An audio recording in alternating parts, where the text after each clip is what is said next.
আসসালামু আলাইকুম ওয়া রাহমাতুল্লাহি ওয়া বারাকাতুহু। সবার উপর মহান আল্লাহ সুবহানাহু ওয়া তাআলা দয়া এবং শান্তির রহমত বর্ষিত হোক। দেখেন সুবহানাল্লাহ, খুবই চমৎকার ঘোড়া সুবহানাল্লাহ। এটা ওমান এক পার্কের ভিতরে, হাদিকার ভিতরে সুবহানাল্লাহি ওয়া বিহামদি।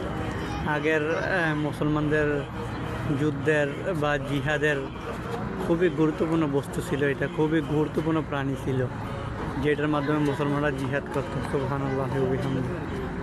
এগুলো এখন বিলুপ্ত প্রায়, সচরাচর দেখা যায় না। সুবহানাল্লাহ,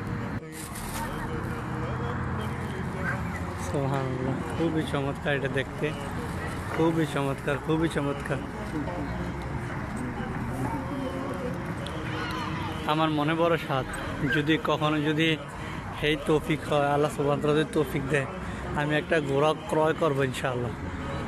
ইনশাআল্লাহ ঘোড়ার প্রতি আমার খুবই আগ্রহ। সুবহানাল্লাহি ওয়া বিহামদিহি। ঘোড়ার লালন পালন করাও সুন্নতের অন্তর্ভুক্ত। সুবহানাল্লাহ, সুবহানাল্লাহি ওয়া বিহামদিহি। সুন্নাহ।